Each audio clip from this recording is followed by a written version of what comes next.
Incoming. Hey, hey, hey. Hey, hey, hey. How are you? How are you?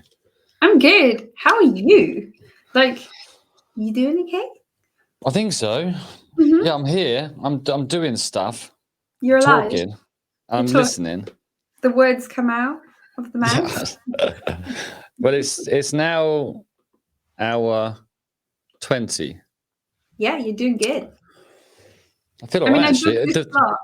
I booked the The slot very first specifically because I thought you might be lagging. I need you. I need you, Kenda. I need you. I need you to help. Yeah, I'm We've here. had um we've had a wonderful day, and beyond we've raised some good money for charity, which is great, and that's important. It really is important. But feel like last year this event kind of gave people permission to have a conversation, and that Mhm. happened. And this year that's been exacerbated even further, and we've seen some just wonderful things happen. So we've had a watch party over in Cambridge, in Grafton Centre, which is like a shopping mall area. And Jamie, who was one of our speakers earlier, has been hosting that over there. And we had someone come off the street to come and just have a chat. So we had this like an "Are you okay, mate?" situation. So prompt cards, and they've been signposted to services as well, which is Oh, great. excellent. That sort of thing. This can enable that sort of thing, and there's been so many wonderful conversations throughout the day. So we have covered a lot around our relationship with the subject of mental Hmm. health and mental fitness. We've heard some tremendous stories of courage and unity and resilience. It's been really inspiring. Um, and when I messaged you to get you back on, last year you threw me. Like honestly, like no, really, you really threw me. You and Justin both really threw me with your stories, and I would feel so blessed that you were happy to share that. But you have expertise, and you have insight into our brains, and it would just be. I feel like it would just be really interesting for us all, and ideally you too, if you enjoyed that sort of conversation. Just I don't know, mental fitness. What does that mean? What does that mean to you as a conversation? And um, what can we what can we do to have because you're always just like popping. And every time I see you, speak to you, hear from you, I follow you on your Instagram. Like you're always just in a great space. It feels like, regardless whether it's up or down. Like you always just seem to be in a good, I don't know, place. So why is that? How do you do that? Can you help, or at least share?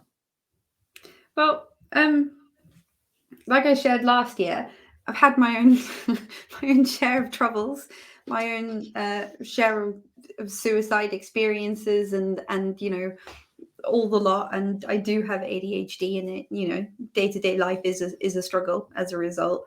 This time of year, seasonal affective disorder is really bad for me. Like I noticed over December. I came to the end of December and I was just a mess. And like I couldn't figure out what was going on. And I was like, oh yeah, it's the end of December. And I forget every year that I get seasonal affective disorder. And I'd gone out the house 4 times in the whole of December in the sunlight. Really? And because it's so easy, you start work in the dark and you finish work in the dark.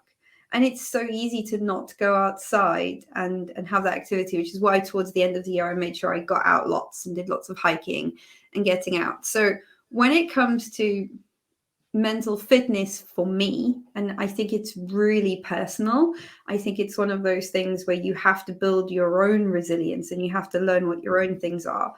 I have things that are really important that I need to do. I need to exercise. And I don't mean getting super sweaty, going for a hardcore run, or like lifting all the weights. That's not the kind of thing I'm talking about. I have to get out and be outside, get some fresh air. And it's not good enough for me to go for like a walk in a built up area. I have to be like outside, like where there's trees and stuff, and I can just be. That sounds so woo-woo and so wanky, but I have to be outside. I have to get that outside time. I need to go look for a little mushroom somewhere, and like be like, oh, what's that thing? And climb over fences that I probably shouldn't climb over, and just have a good time. That's the kind of thing that I need, and I know that I need that. And so for me, that mental fitness is making myself do the things that I know that I need to be good to myself.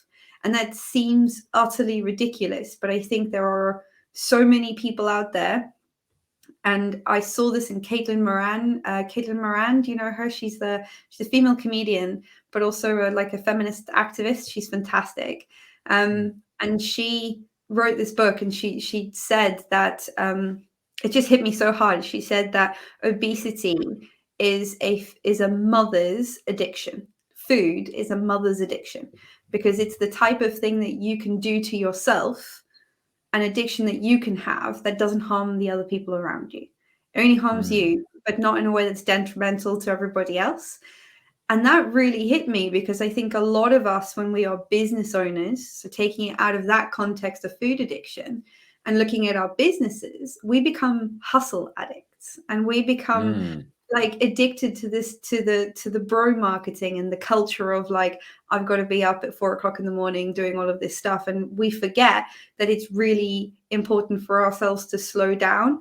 And part of my commitment to my own mental fitness is to make sure that I get out the house, I exercise, I go for a run, even when I don't want to. Because I feel really shit if I don't do the exercise, and I feel guilty if I don't do the exercise. So that little moment of discomfort, it's really important for me to overcome that. So that's a really important part for me, is stepping away from that kind of maybe entrepreneurial addiction that we have to this hustle culture, that where we've made it okay to work 70-hour weeks when it's not.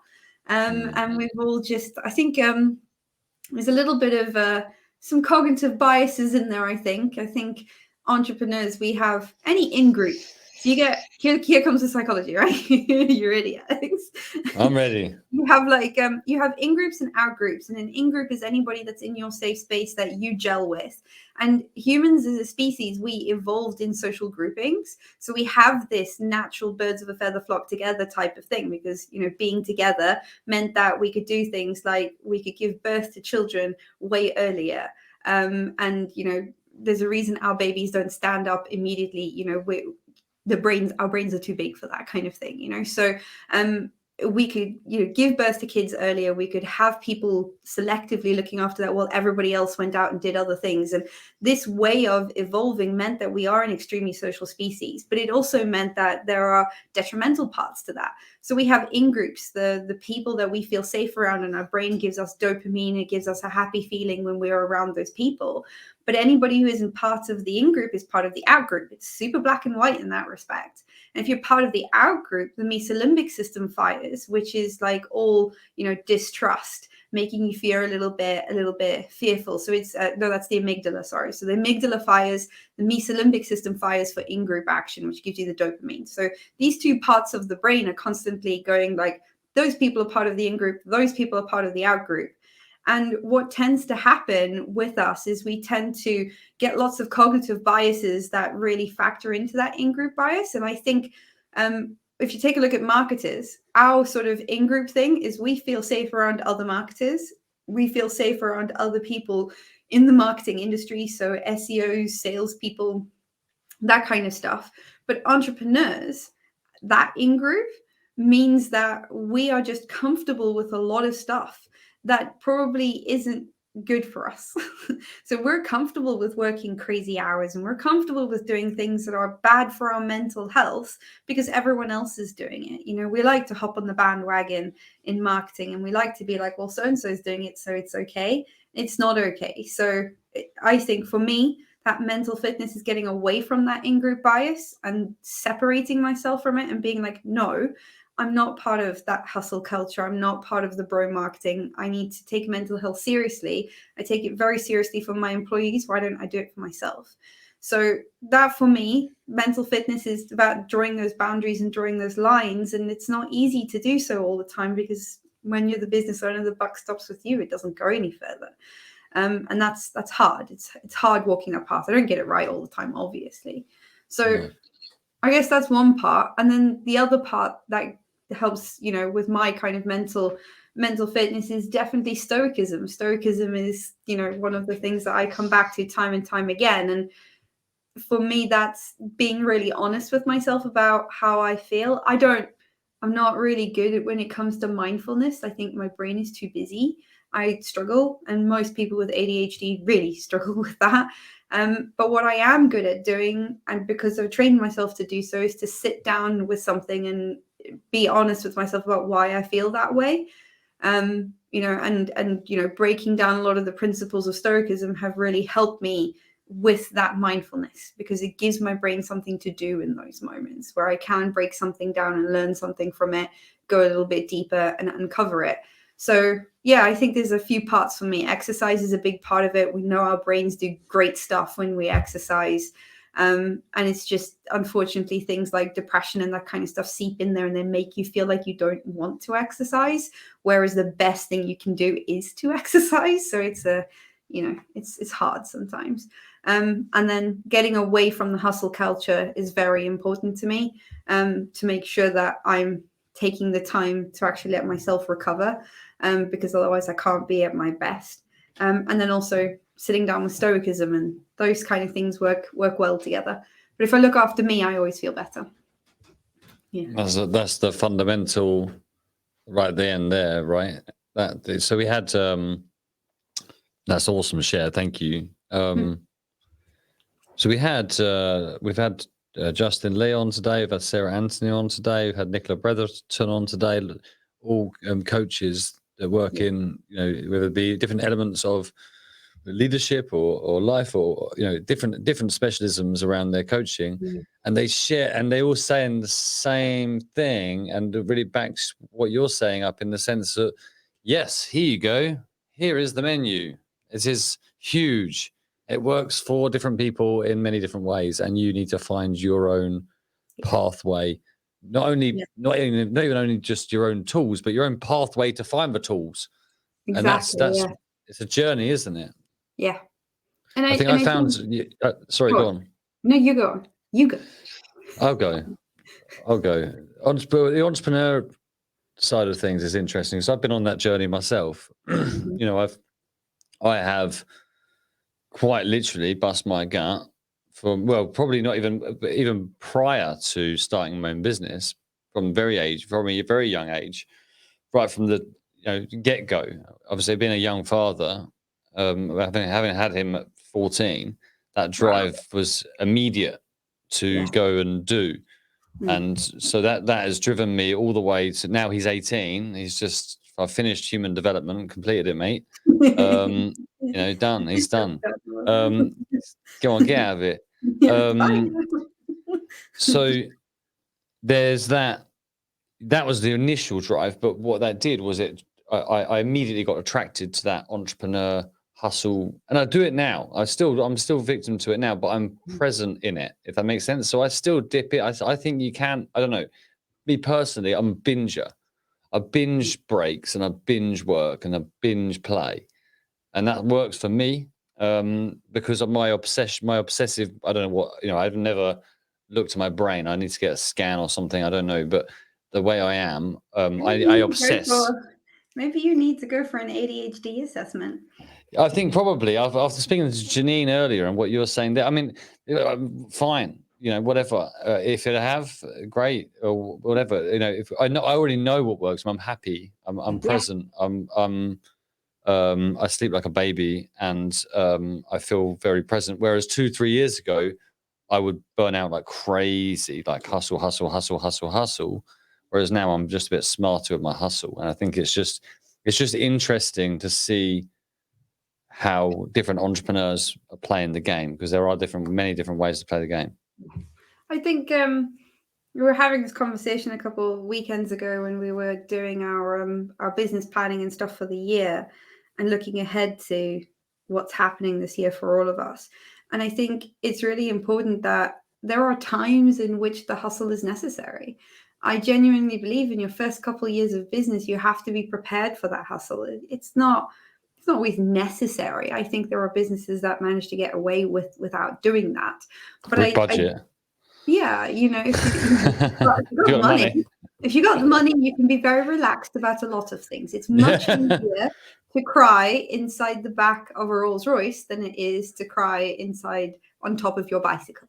You know, so it's comfort is definitely, money gives you comfort in a lot of different ways. But yeah, we were talking about this, and I was saying how, you know, like the whole Gary Vee thing, I think he gets a bad, I mean, I'm not a massive fan, but I think he gets a bad rep because I think hustle is good every now and then.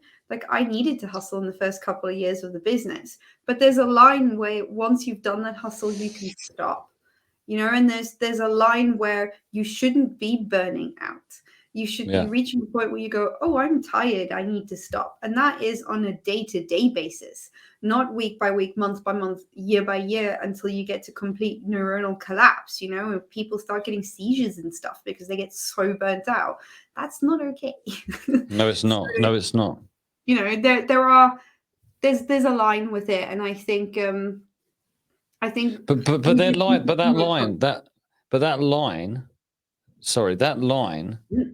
I don't know where it is. Is there? So, for instance, this morning we had two wonderful charities on. If you would love the conversation, it was on the second stream at the start. Concrete Rose, a guy called Mike Farrington, inspired by Tupac, the charity, and they do a lot of like adult lodging. And we had KD, who's from Romsey Mill, a charity that does a lot of work with young people that are getting caught up in gang culture and things. And we talk about, we spend a lot of time when I'm with these guys talking about gang culture, the hustle, the real hustle, the hustle. Yeah, living day to day, hustle day to day, you know, avoiding getting arrested whilst hustling, right? And that's an amazing. They're amazing skills that will help you in entrepreneurial activities. Now, when do you? So there needs to be, for me, I think there's a missing piece, and I think there's a conversation that's to be had, and maybe it exists somewhere. Maybe it exists in coaching. Maybe it exists in self-discovery. But when do you transfer from I'm playing the game of an entrepreneur, i.e. I'm come up with an idea, I'm building businesses, I'm building assets to sell them to make profit, which is what an entrepreneur does, to I'm a business owner. And I think they're two different things. I think a business owner directs a business and can operate in flow towards the strategy of which business has the strategy. An entrepreneur, I think they're two different things. An entrepreneur is a fire starter, are people that get things going and operate with urgency to get funding in, to sell a business, to do a thing. But they need that. They need that constant fire. They need that constant spark. Plan, right? It's like you can't. I think the challenge with that, and I immediately in my head, because my head is good at intrusive thoughts, is immediately while you were talking about, I was thinking like an entrepreneur is almost like, you know, the front door to a house. Like they kind of create the front door, but then you still have to create the foundations, and you have to create the structure, and you have to put the roof on the house. And the kind of gap between the entrepreneur idea, which is that little doorway, then the hustle to make it happen, which is the foundation of that building, and then being the business owner is the roof. But maybe you still need to build the first floor and the second floor and the third floor until you get to actually being at the roof. And the challenge is that people burn out in the floors in between because they carry on with the same mentality that they had to get the foundations in place to try and get to the roof. But you have to think differently. And I think that's the missing piece, is how do you transition from that piece to the roof without collapsing the whole damn building on yourself because you don't, you know, build it properly. I think my opinion on this is that you, and I want to have a look at some of these comments because this has sparked a discussion, which is why I love this, because I knew we could have a discussion like this. So the way I deal with, and I've built, I built 8 businesses. I've bought 4, sold a few. I've done a few businesses, done some stuff, over the last 6 years. And a conversation I have with myself on a regular basis for playing those different roles is exactly that. Yeah. Who am I operating as today? Who am I operating as today? Am I business development? Am I entrepreneur? Am I project manager? Am I ops manager? Am I HR? And actually playing that role, which is how you scale yourself out of a business, by the way. So one of the first businesses we bought, commercial maintenance company, commercial cleaning and maintenance company. First thing we did, straight up on the wall, org chart, our faces on everything. It's a game. All the hats belong to me. all the hats, and but clearly defined roles. Yeah, clearly defined roles, and understanding that. I think that's part of it. I think that the challenge with hustle is that it's short term. Hustle is not a long term thing. It is exactly as you said from the conversations that you were having earlier. It is surviving to the next day, right? And there is so much cognitive bias that comes in for this because that is exactly what our brains are designed to do. They are not designed to think long term. It is not what they are good at doing. Our brains evolved to get us to tomorrow in the most efficient way possible. And luckily, they're really good at doing that because that's why we're here with all the stuff around us, right? We've managed to evolve ourselves out of the function that our brain was originally created for, which is fucking amazing when you think about it. It is amazing. And we're not designed for long-term planning, and hustle is getting to the next day. It is survival, but you have to then think about the next step and the next step and the next step and the next step. And I think that's where I draw the line with hustle culture, because it's never going to help you thrive. It is just going to help you survive. And if you want to thrive and you have to be planning long term. And that's something our brains are not really very good at doing. We have tons of cognitive biases that mean that thing is not going to happen unless we put a lot of effort into it. And of course, the more effort you put into something, that's active attention, that's using system 2 in the brain. The brain doesn't like to do it. It's using calories. You use calories, you reduce your chances of survival. So the brain is actively working against you to try and not get you to plan long term. So we have a battle on our hands, not only from all the stuff that everybody is constantly putting out there about what we should be doing, but also about within our own brains. Our brains are not good to us a lot of the time. So I don't know. I have a problem with hustle culture because I feel like it's a great survival methodology, but it's not something that's going to get you to the point of thriving. And it's not something that's going to get you to the point of having a sustainable long-term business. So no.